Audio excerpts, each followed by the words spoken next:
서울시가 신혼부부의 최대 당면 문제인 집 문제 해결에 앞으로 3년 동안 3조 원이 넘는 예산을 투입하기로 했습니다. 무주택의 부부 합산 소득이 1억 원 미만인 부부는 물론이고 또 사실혼 부부의 주거도 지원한다고 합니다. 이번 정책으로 서울에서 결혼하는 부부 두 쌍 가운데 한 쌍꼴로 매년 2만 5천 쌍이 혜택을 보게 될 전망입니다. 취재기자 연결해서 알아보죠. 이상순 기자. 네, 서울시청에 나와 있습니다. 네, 신혼부부에게 구체적으로 어떤 지원이 이루어지는 겁니까? 네, 서울시의 신혼부부 주거 지원 형태는 크게 두 가지입니다. 전월세 자금의 이자를 서울시가 부담하는 금융 지원이 있고요. 서울시가 직접 임대주택을 공급해 주는 것도 있습니다.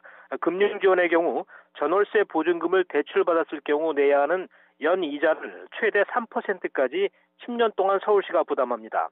임대주택 공급은 서울시가 신혼부부를 위한 임대주택을 직접 조달하는 겁니다. 기존의 주택을 매입하거나 또는 역세권 청년주택 건설 등의 방법으로 연간 14,500호를 마련하게 됩니다. 네, 일단 자금 지원은 기존에 있던 지원책보다 더 많은 신혼부부들이 혜택을 보도록 대상 범위를 늘린 것으로 이해가 되고요. 이전에 없던 지원 방안 어떤 것이 포함되어 있습니까? 네, 우선 서울시의 매입 임대주택에 사는 신혼부부가 자녀 출생으로 더 큰 집이 필요하면 추가 비용이 거의 없이 주택의 평형을 더 크게 이동할 수 있게 됩니다.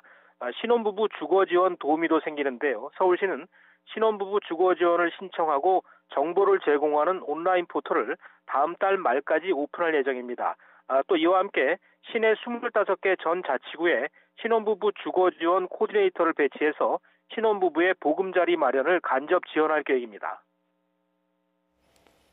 네, 지원 내용도 강화됐지만 이런 지원을 받을 수 있는 신혼부부 범위 확대, 얼마나 확대된 겁니까? 네, 우선 무주택 신혼부부 지원을 받을 수 있는 소득 기준이 대폭 상향됐습니다.